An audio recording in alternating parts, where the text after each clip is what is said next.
Hey everyone, sorry to interrupt, but this is the cheesy podcast bit that gets on everyone's nerves, but it's really important to me. Please, if you can like the channel and also subscribe, it helps me a lot to get the best guests in the world for you guys. So click like and subscribe. Appreciate it. Thanks. Hi, I'm Raoul, and welcome to my show, The Journeyman, where I go on that journey of exploration at the nexus of macro, crypto, and the exponential age of technology. One of the things that interests me, well, one of the things I'm really lucky about, I get to speak to people that just do really unique, interesting things. It's just a real privilege to be able to learn and have you guys look over my shoulder. And today I found somebody I thought was really interesting because what I wanted to understand was, what do we not know about blockchains? We know the scams, we know the sovereign actors, we know the North Koreans, the Chinese, the Russians, we know the US. But what are these people doing? How are they thinking about it? How are they using blockchains? And so I wanted to speak to Adam to figure out, because his company, Inca, looks at on-chain, but not from the forensics point of view, but a much broader aspect to figure out what's really going on in blockchains and who's involved and why they're involved. And I think you're going to find this utterly fascinating. Anyway, I'll see you on the other side. Join me, Raoul, as I go on a journey of discovery through the macro, crypto, and exponential age landscapes. In The Journeyman, I talk to the smartest people in the world so we can all become smarter together. Adam, fantastic to see you on Real Vision. Thanks so much for having me. I appreciate it. This is, I think, going to be fun and a very interesting conversation for many. So give us what you do now, and then we'll dig into your ridiculous background. Yeah. So I am the CEO and the founder of a company called Inca Digital. We are a data analytics and intelligence company focusing on fintech risk management. Most of what we do is in crypto, but not exclusively so.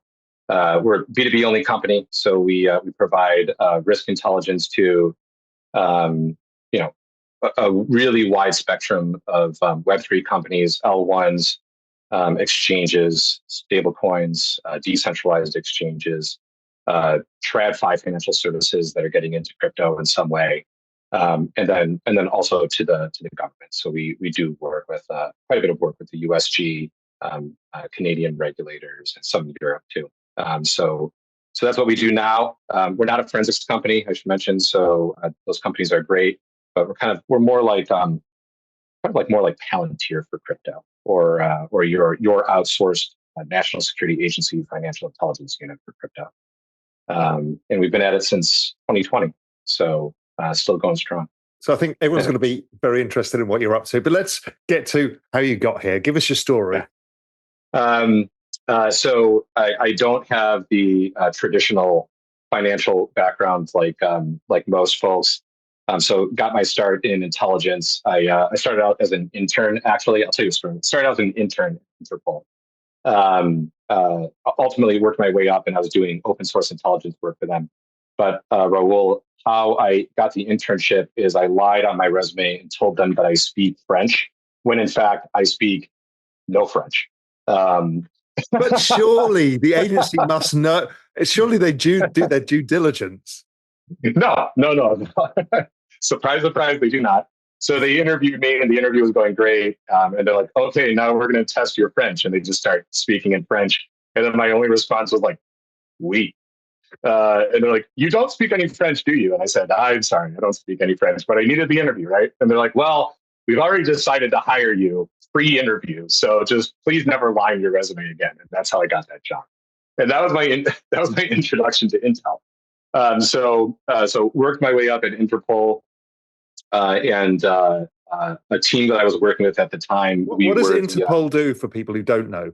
Yeah. Because it's one of these things you hear in every spy film and everything else, but nobody knows what it does. Yeah, and it's not like most things I think in life. It's not nearly as cool as people make it out to be. So it's just got a good name. It just sounds. Yeah, good. It has a cool name. It has a really cool name. Yeah. So what they do is they they share information across federal law enforcement agencies. And that function is especially important where federal law enforcement agencies don't have bilateral arrangements with each other. So like while like, the FBI and MI5, for example, talk all the time, right? The FBI and the, I don't know, Indian National Police Force maybe don't as much.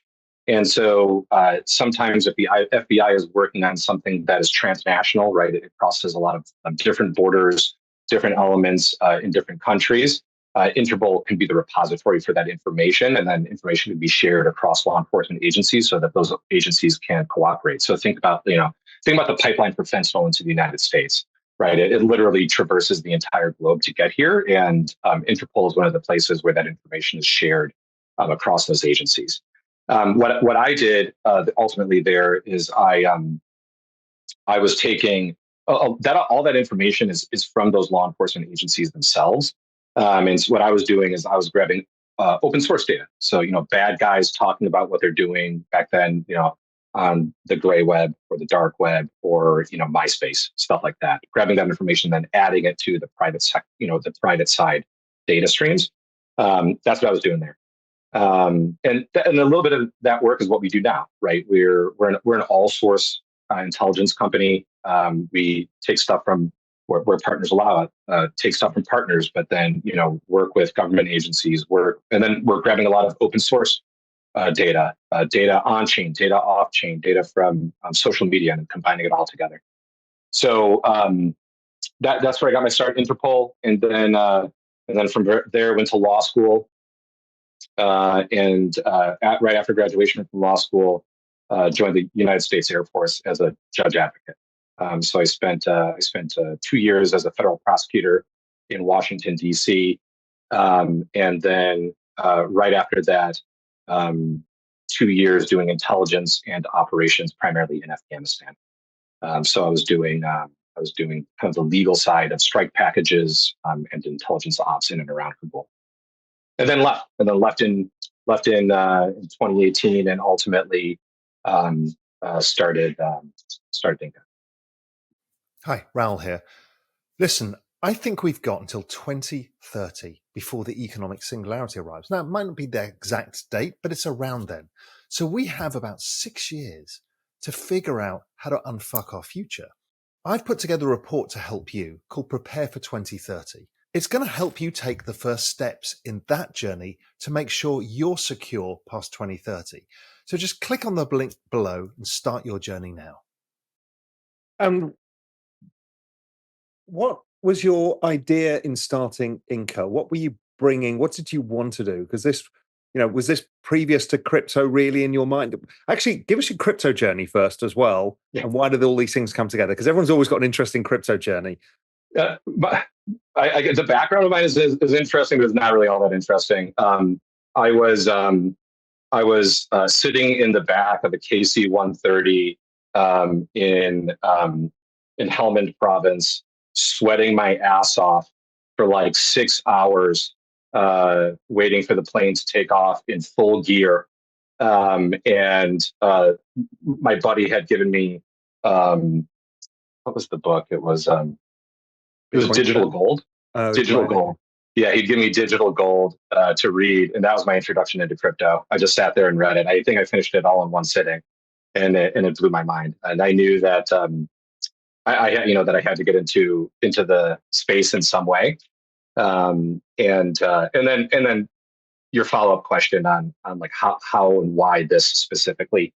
So I obviously I think I have kind of a unique background that I thought can maybe be helpful to businesses as they enter into this new space and try to provide novel financial services to people. And then at the same time, I saw the risk management tool sets that are still to this day being used in crypto, mostly the forensics companies, which, like I said, those tools are important, but in a way they kind of turn risk management on its head, right? It's you tag a wallet address that has done something bad or associated wallet addresses to the bad thing, and then not to do that bad thing again. So what we try to do at Inca, what I think the space needs is more of identifying small P problems before they become big P problems. That's ultimately for our clients, right? For financial services businesses. So that's the big problem that we're trying to solve is how do we use technology? How do we use data to identify those small P problems, nip it in the bud, so that it doesn't become something bigger for the industry. So something I think we talked about when we last chatted, you and I, is I've got a thesis that Bitcoin came out of somewhere between the NSA and GCHQ, and that the Department of Defense kind of thought the same thing, that it was one of these multiple projects that gets launched to test ideas out for a kind of separate financial system. I've yet to see that disproven, that weird mix of languages, the English and American English, the kind of skill set involved. Any thoughts on that? Yeah. So, I'll give you more or less the same answer, which is it's possible. I'm not saying it's not possible. It definitely is.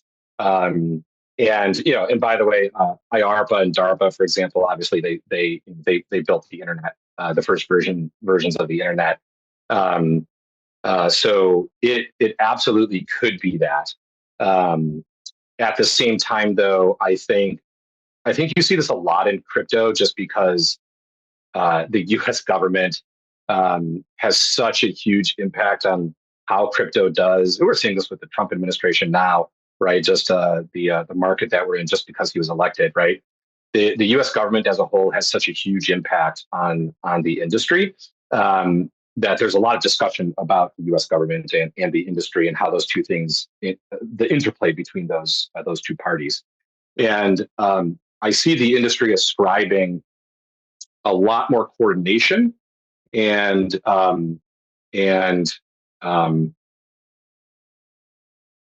whole of government approach that does not exist within the U.S. government. So if Bitcoin was created by, let's just say the NSA, it would have been done in a back room somewhere, one project that was, that probably the rest of the organization didn't even know about and probably forgot about. They just and then somebody just took it on as a pet project and it went from there. It's actually not just an issue within the U.S. government, but one of the reasons that Inca is doing so well on the government side too is because coordinating across different government agencies, from Treasury to the DoD to the intelligence community to DHS, that is extraordinarily hard, and takes a monumental effort. And so it could have been. But it's probably a couple dorks in a back room somewhere that's just. That's what DoD said. Is like, we've got no way of telling. There's just, and I don't think the NSA would know, or GCHQ would know, or anybody would know. Nope. But there's kind of same reasons. It's like so much happens that nobody really knows who's experimenting on what experiments work, which ones fail, and as you said, it could then become a private project of somebody and disappears off.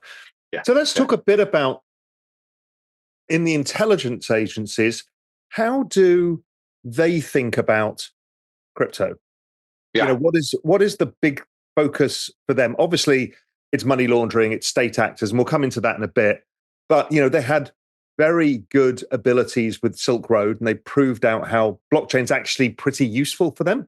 What's the current kind of thought within the intelligence community, which is very separate to what the government thinks? It's like yeah, exactly. So I would put the regulators to the side, and then put the administration, like the White House, to the side, and then lump together the intelligence community.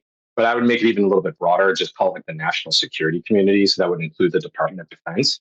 Obviously, I don't speak on behalf of the Department of Defense, even though I'm a reservist. But I would say that generally speaking, you're right that there's this element. There's an element that we can get into later of illicit finance and money laundering. But even there on that, and then we'll get to the bigger points. But even there in that, they don't see crypto as this thing that needs to be addressed on its own, right? it is part of one of many pathways that illicit financial transactions can take. Everything from crypto, sure, but also normal money laundering with cash, trade-based money laundering, using the banking system, using other, new technology that's out there, because it's not just crypto, right? I mean, there's new financial services popping up, like, for example, banking as a service in the banking industry every day, right? And so folks that work in the DoD side is called counter threat finance. So folks that work in counter threat finance don't definitely do not see like crypto as a thing that independently needs to be addressed. It's just part of the broader spectrum of financial services that are available, both good and bad, that illicit, people in illicit finance use. So that's the first thing. And then the second thing I would say is, unlike the regulatory space, even in the regulatory space, actually, I think this is true to a degree, but folks in the IC and in the DoD are very tech forward and tech leaning, and they see all of the benefits that this can bring as well. And in fact, I think in large part believe that that crypto has an important it is an important part, or should be an important part of our national security strategy moving forward. For example, and Raoul, I mean, you know more about this than me, right? But we could talk all day. We could do another podcast on dollarization of economies and the role that Tether is playing, right?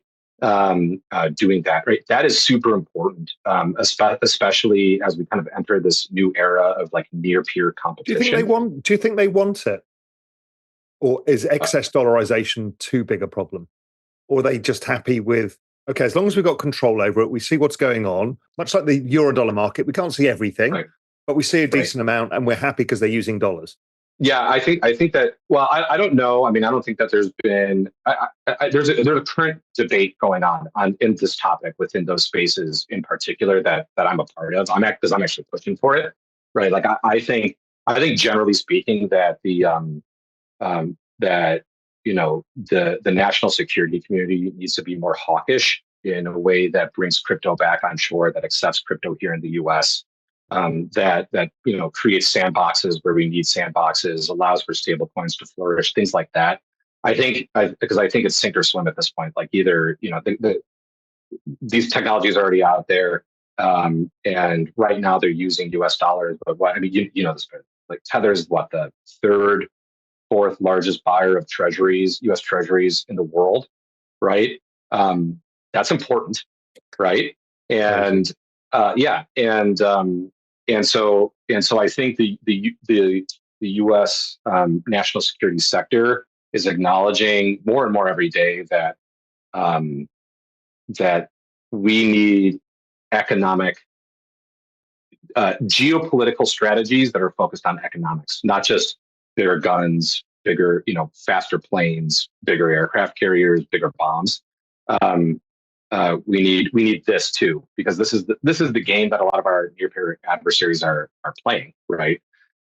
So I think there is that acknowledgement, and I'm definitely pushing for that in the national security sector, and we'll just see where it goes. But yeah, generally speaking, they're pro.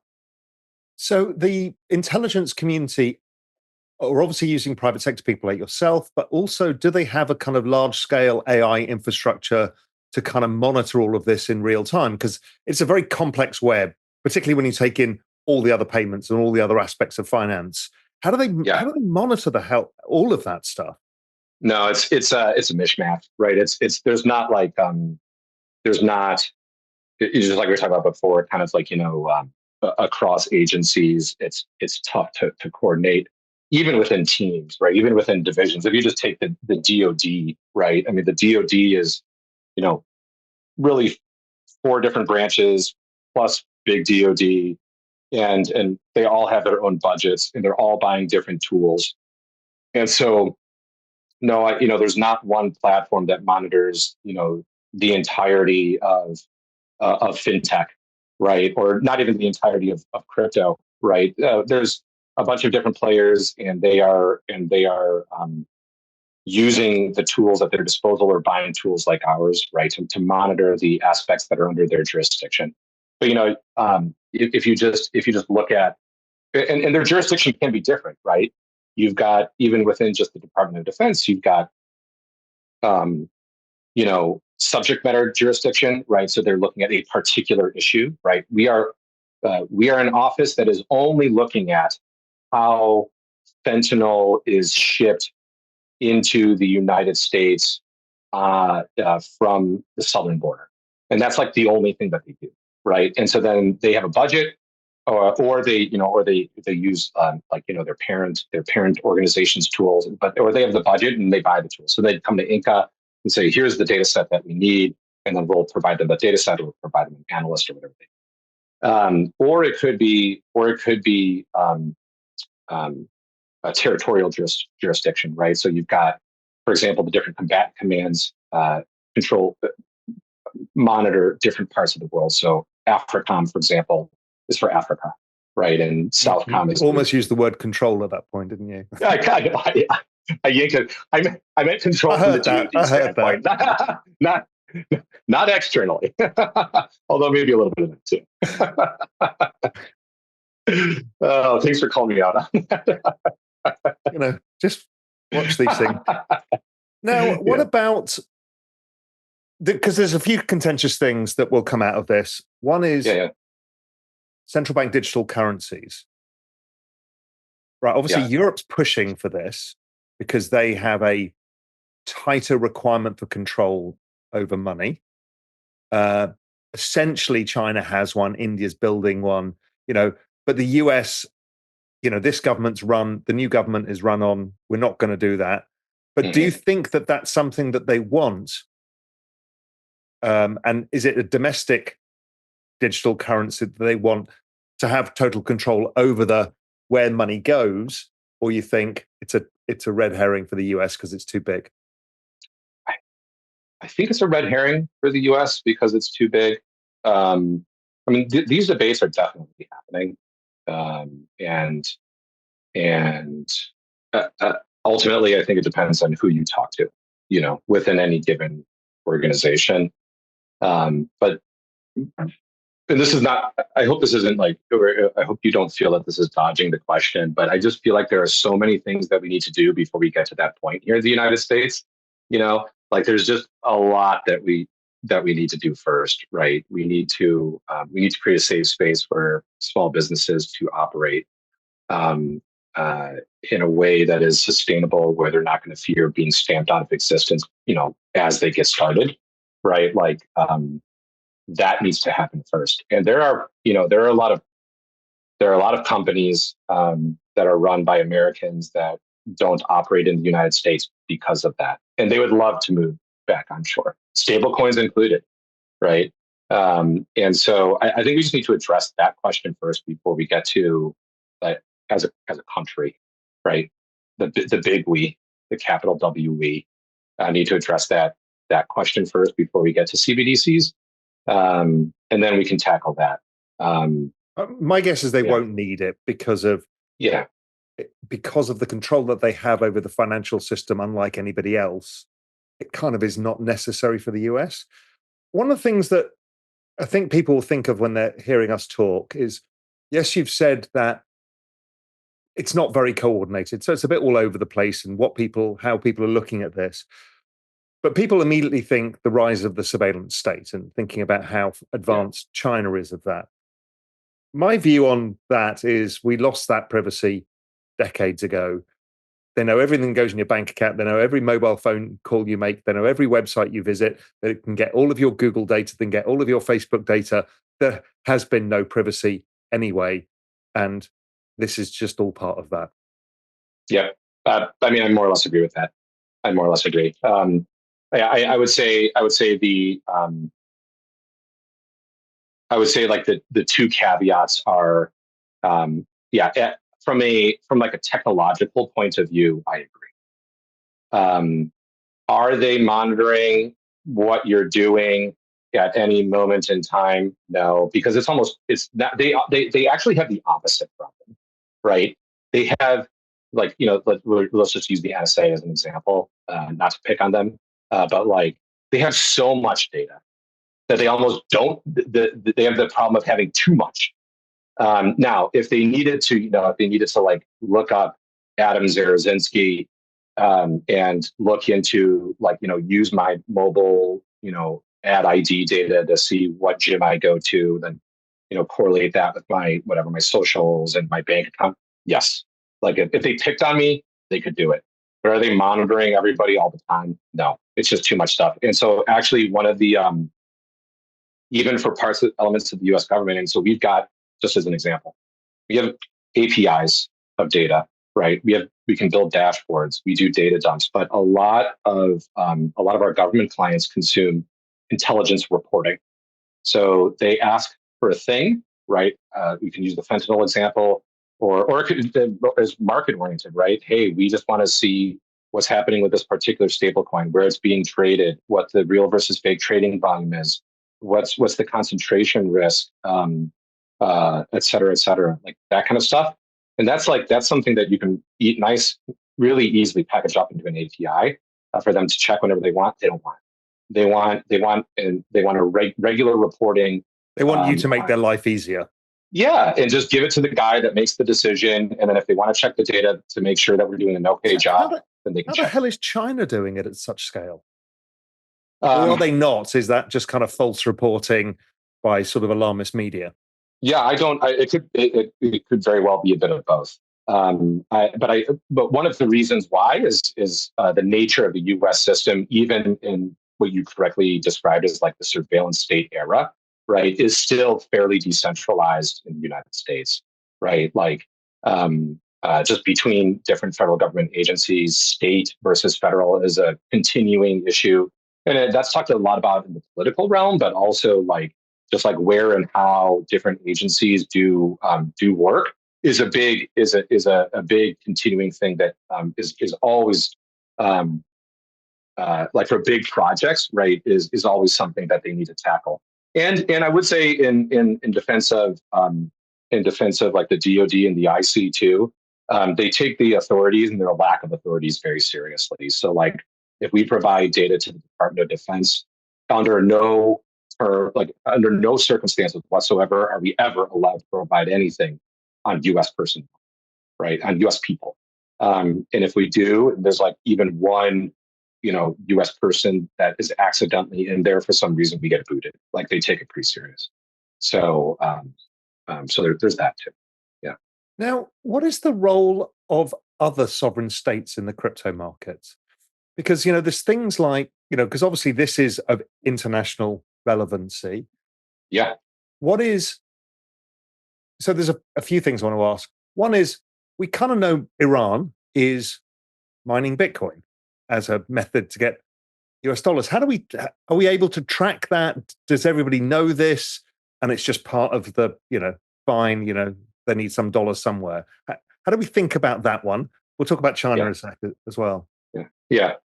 No, Iran is an interesting issue. No, so without saying too much, Inca has quite a bit of data on Iran. They have, at least according to Inca's data, approximately 30 large centralized exchanges, and those are just centralized exchanges. They also have OTC desks and everything like that. Billions of dollars being traded for crypto to Iranian rial back and forth in those markets. And by the way, as you correctly identified, most normal citizens in Iran, at least for what the law says in Iran, is that they're not allowed to trade crypto. They are allowed to mine it, but they're not allowed to trade it. So how and where they get billions of dollars in trading volume, we can guess, right? Without people on the ground. Well, the Iranians are pretty resourcul. I mean, like Facebook was banned for decades, and I mean, Iranians are very resourceful people. Yeah, I've spent time there, and they're like, "Oh yeah, all of this stuff's banned, but here's my Facebook page and here's my Instagram." I'm like, "Okay, yeah, it's like me using Twitter in Brazil. It's the same thing. Yeah. Totally. And by the way, like that's not. I'm not a sanctions expert, but like I'm pretty sure that even if you like, if you've got like a secondary market of crypto that's being used in Iran to trade, that's not a sanctions violation, right? There's no That's just, violation because no, nobody owns the it's asset. just, exactly. And on the Iran side too, right? It's just like normal everyday Joes just using crypto because, they need to buy something from Temu or something. I don't know. You know what I mean? Like it's not actually a big deal. The currency keeps falling in value, so it's something Exactly. that, Yeah, exactly. At the same time, right? Is that something that the issuers of those currencies or the organizations that sit behind them might want to know on the chance that they run into issues? Yeah, probably. They'll probably want to know that. Or we have also seen direct relationships between wallet addresses of certain tokens and Iranian exchanges that are hard to find. We are monitoring for things like that, and we frequently do find them. So I think it cuts both ways. And without getting too much into the policy side, I think the standards should just be are you trying as a company, right? Are you trying? And are you being a good crypto citizen? And if you are, regardless of the tools that you're using, it's not like you have to use Inca's tools. We're not perfect, right? But if you're being a good citizen and you're trying to do the right thing and address it in the right way, I don't think there's anything wrong with that. But at the same time, I think there's a lot of players in crypto that are not and actively turning a blind eye, right? And of course, that's just Iran is kind of a sexy thing, right? For everyone oh shit, something bad is happening in Iran, there's scams that are actually affecting these exchanges and these platforms in ways that actually affect their business, right? Fake smart contracts that are impersonating official tokens and stuff like that we also take down. Oh yeah, we also do. I want to come into the private sector stuff in a sec, but there's a few more state actor stuff that's always interesting. China. My mental model of this space is that the US, Coinbase is the US representative of this new world. Yep. It's blessed. They kind of, it's like Google, it's like the chosen one. Binance and a couple of the other Asian exchanges are Chinese linked in that way. And I think that the Chinese wealthy use it as capital flight or capital in, capital out.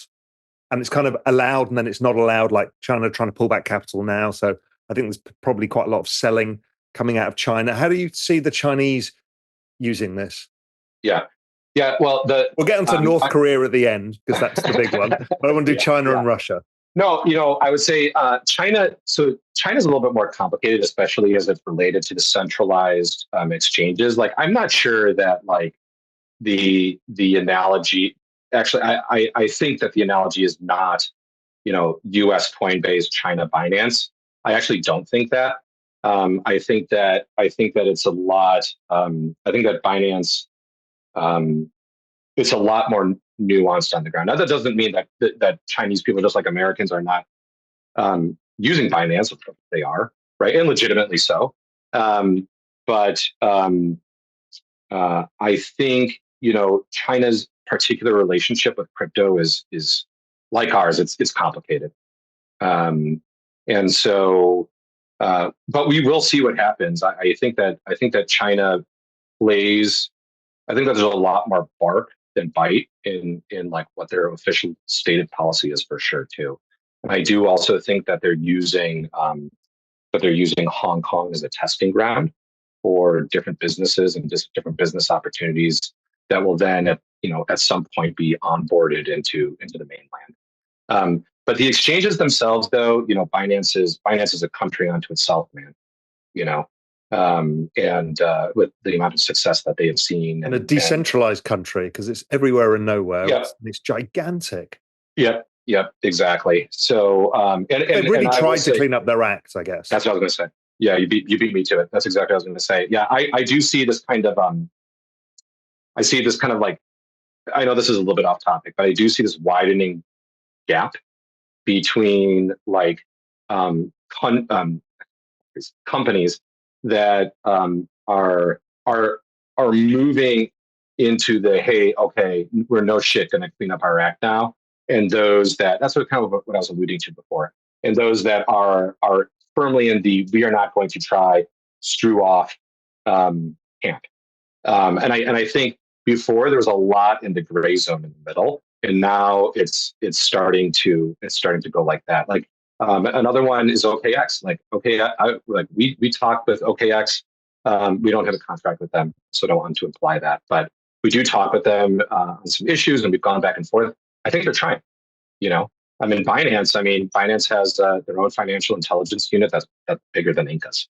You know, so. So I think they're trying. That doesn't mean that they're perfect either. They still have some, a long way to go. But yeah, they're off the X for sure. So, and the Russians, they're smart people as well. They're obviously using crypto rails for whatever they can. What kind of Russian side of things and the sanctions? How does that all work? Or again, is it a non-sanctionable thing, and we just use it to monitor flows? Yeah, I mean, we've tried sanctioning wallet addresses. Like it's. I don't know. I think sanctioning wallet address is kind of silly. Like I just like, you know, you can sanction a wallet address, and then you can like follow the flow of funds from that sanctioned wallet address to other wallets. But like, businesses are running into all the time now. Like they interact with a wallet address that was like, 17 hops away from a sanctioned wallet address, and there's like a fraction of a cent in that wallet address, and it's getting flagged. It's like this is dumb, right? At the same time, is crypto being used for like what I would not necessarily? I mean, sometimes it is just straight sanctions evasion, or at least like what I would call sanctions avoidance, kind of like weakening the power of our sanctions to begin with. Yeah, that's happening, right? But it happens outside of crypto too, right? I mean, like we can sanction any mechanism they can. Yeah. I mean, like we sanction a company and the person that owns that company, and then if Inca, for example, doesn't have an on PEP list, that person's cousin, right, starts a new company, and voila, problem solved. You know what I mean? So that happens both inside and outside of crypto as well. You just need to acknowledge both, but you can do it really quickly in crypto, right? I can spin up a fresh wallet address and on any L1 pretty quick. So yeah, I mean it's happening. And also, we sent a very big signal to Russia by basically robbing them of their reserves. When you say the US dollar is not the US dollar for you guys, you're going to push them into this other world. Absolutely. Yes. Particularly when they sanctioned all the yachts and all of the stuff without due process. It's like that. That was, I think, a big mistake because it forces people outside and the sovereigns to think about what is new ways. Absolutely. Yeah. I mean, and they already were too. I mean, like, I got this quote stuck in my mind going back to China. It was from I mean, don't quote me on who said it, but it was somebody like he was like the digital assets specialist to the Central Bank of China, who a couple of years ago said that they're taking a horse race approach to crypto, which is basically like the first to market, the first that the country that does the best with innovation is going to take ultimately all of finance. Is like what he was basically saying, right? So there's acknowledgement on the ground that this is happening, and this is why, by the way, I think that the U.S. needs to pull their heads out of their asses on the regulatory side. So, yeah.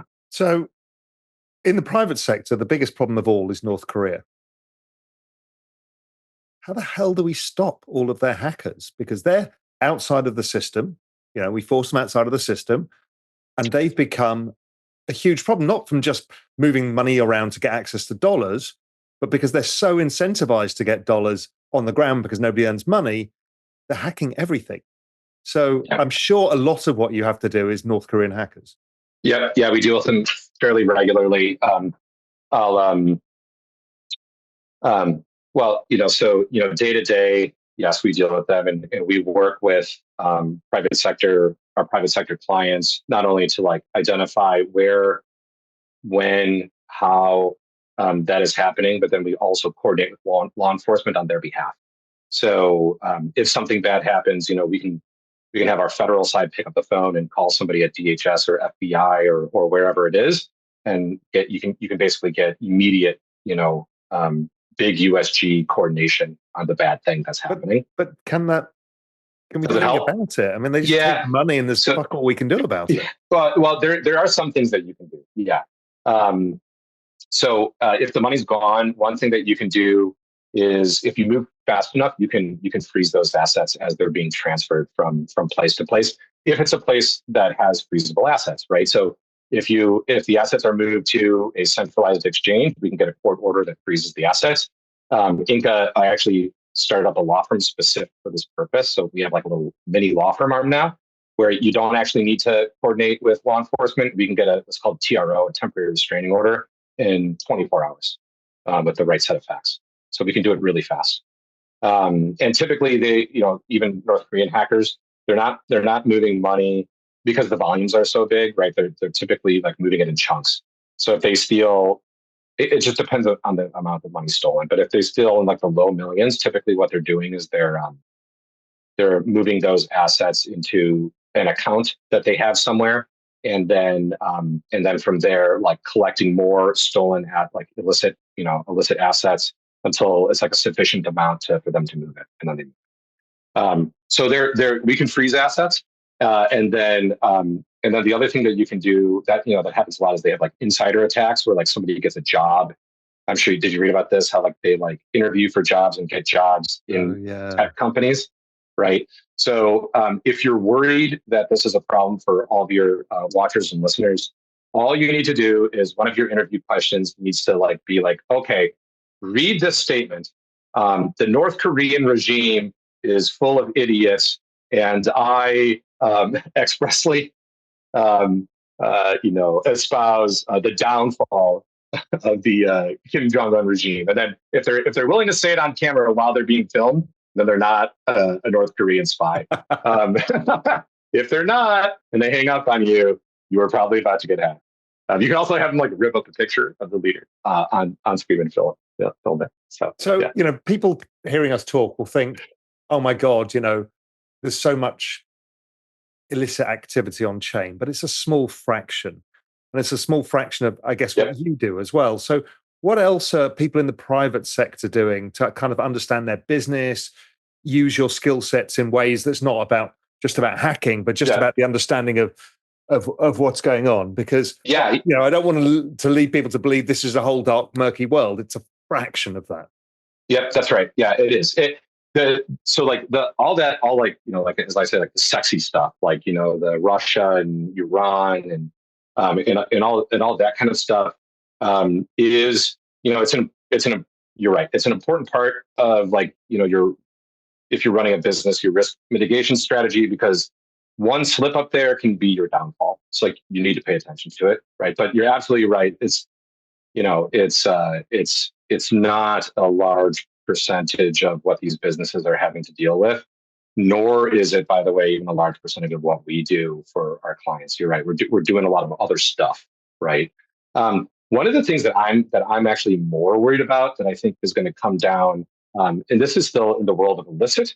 There's a lot of non-illicit stuff that we do, but in the world of illicit stuff is just like scams by scammers that are having like such an impact. I've actually spoken to multiple large, I won't name who, but like large like fintech forward financial service providers in the United States who want to get more into crypto, but are worried about doing so because of the amount of just like scams that are happening.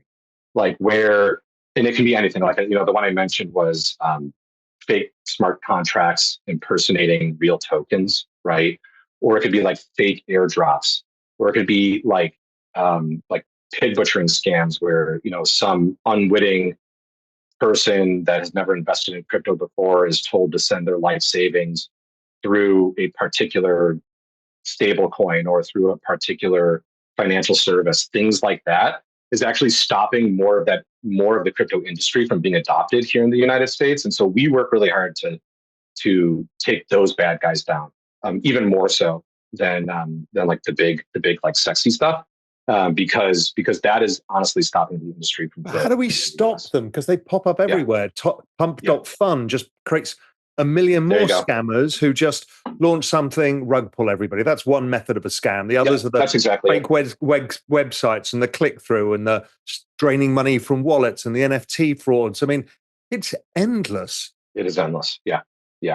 The way that look, that happens in non-crypto too. The Nigerian prince scam, or there's everybody wants to take your money. That's the general rule of life. It's old scams just with new technology, right? Well, yeah, it's the same shit. So no, you're right. And what Inca's goal is all source intelligence to help stop it. We block those websites. We provide the data to block the websites, to block the wallet addresses, but not just that. The people, the companies, right? That makes it harder. Still, though, it's still popping up. It's still not enough. So now we've got this entire actionable arm, right? Where we're honestly, what we're trying to do is make it not worth their while to use crypto anymore. So we're going out and we're freezing assets very quickly, right? We're starting up like information sharing agreements between organizations. Some of it just on the private side, right? Between different companies that are facing the same type of issue, so that they can share data amongst themselves and therefore kind of grow the database on what should be blocked. And that's what we're doing in the hope that eventually we get enough data and we take enough of their money that they just go elsewhere, go back to only using the banking sector, right? Or elsewhere, cash. Commodities. There's tons of ways of doing it. Yeah. So what are you seeing on the non-illicit side? What kind of work are you doing there? Yeah. So we do a ton of work on with market data analytics too. So like we look at stablecoins as an example, right? So how and where stablecoin pairs are being traded, what the real versus fake trading volume is, if market makers are living up to their SLAs, right? Or if they're just a big deal. Because the market makers have a lot of power, they get given a lot of money, and it's pretty opaque. Yes, exactly. Yeah, so we've got some analytics. We work with these guys are unregulated. That's part of the issue.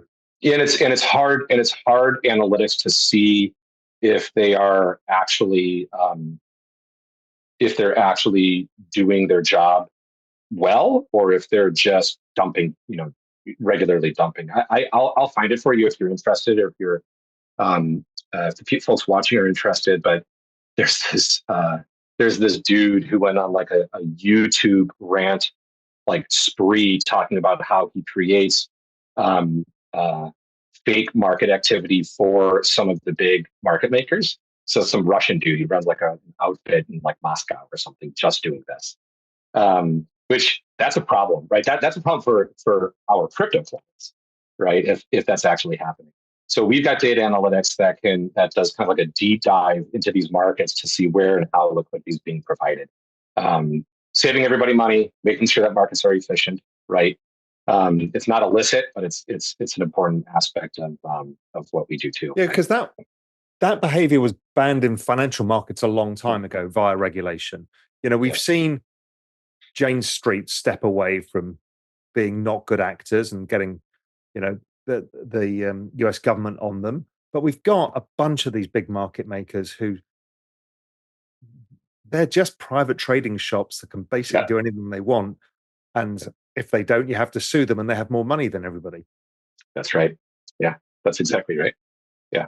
And that's hurting the industry too, right? Yeah. And ultimately, really, who is hurting is retail investors, right? Retail investors are going to be the ones that get screwed again, right? So, yeah. Yeah. And are people using your service as well for understanding growth strategy and other stuff? Because, if you have a vision of what's moving, how it's moving, where the opportunities are, that kind of stuff. Yep. Yeah, absolutely. Yeah, we did without naming the company, we did a whole deep dive analysis for a large social media platform that was going to launch their own token, looking into remittances from the Philippines and from one other country. So they wanted to know basically like who are the power players in the ground? Are they using crypto? If so, what are they using? What does market entry look like? Things like that. And we pulled all of that intelligence together for them too. So yeah, that's a good question. Absolutely. Good. Another question that I've been thinking through is what Elon is building with X. He's talked about, he's already got money transmission licenses in whatever states. It's a stupid process to go through, and he's paying creators on X, but you can't. I'm in the Cayman Islands. We can't have Stripe. I can't get paid. If you're in Nigeria and you happen to be in Nigerian Twitter, you don't get paid. You're an Indonesian Twitter, right? It doesn't function in that way. And the idea would be that he is setting it up to use Doge, for example. Are we seeing these Web 2 players starting to understand how enabling this is? Obviously, the Facebook team that's now Sui and Aptos, whatever, got shut down because of this. Yeah. But it feels that this is going to be another big thing. It's only going to be more work for you, so it's good for you. It's good. It's good for me either way. But it feels like that's coming. What do you think? Oh yeah, it's coming. It's coming. And I think too, the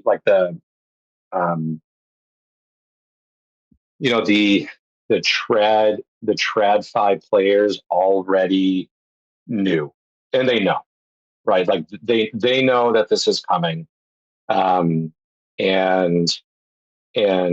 I think with the change in administration now, a lot of them at least, they're kind of like hovering over the button, just waiting to push. Right. And I think that's both the big Web 2 players plus the financial system. They're all like both. That's what I meant. Yep. Both. Absolutely. Absolutely. But with the current administration and with the way that the regulators were approaching the market, it was just a cost benefit analysis for them of like, listen, this is going to be too much of a headache right now. We'll just deal with this when something changes. And now I think that something has come, it'll be interesting to see what happens over the next 4 years. Because I think you're going to see a ton of Web 2 participants, of TradFi participants, all ready to go and jumping in. It's going to be a gold rush for sure, so, which is going to be obviously good for them, So, final two questions: what are you personally most excited for in the space to come, and what do you fear the most? That's a tough question. I'm kind of like I'm a political science, international geopolitics nerd. Ultimately, that's why I joined the Air Force, right? And why I went to Interpol, and I had designs. It was a little bit too bureaucratic of an organization for me, but I had designs to be a JAG, for my career and everything, and that's why I still have one foot in, But I am interested to see, there's this giant rush, as you know, of stable coins coming into the market. Like there's a bunch of them, right? And I'm interested to see how that is going to play out and what the geopolitical ramifications of that are going to be.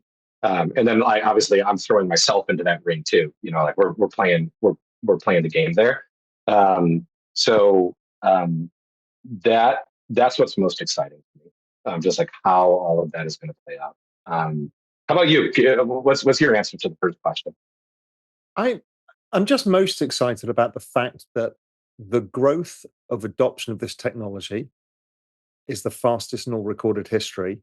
And what we're doing is democratizing access to an investment asset that is also gives you financial freedom. At the end of it, the ability to do and give people control of their finances or identity and all the things we can do with crypto, it's just super empowering for so many people. I can't express how many people I've met, Filipinos, Indonesians, Malaysians, Brazilians, Argentinians, where this has completely changed their lives. And it's not just about living in a country with weak currency.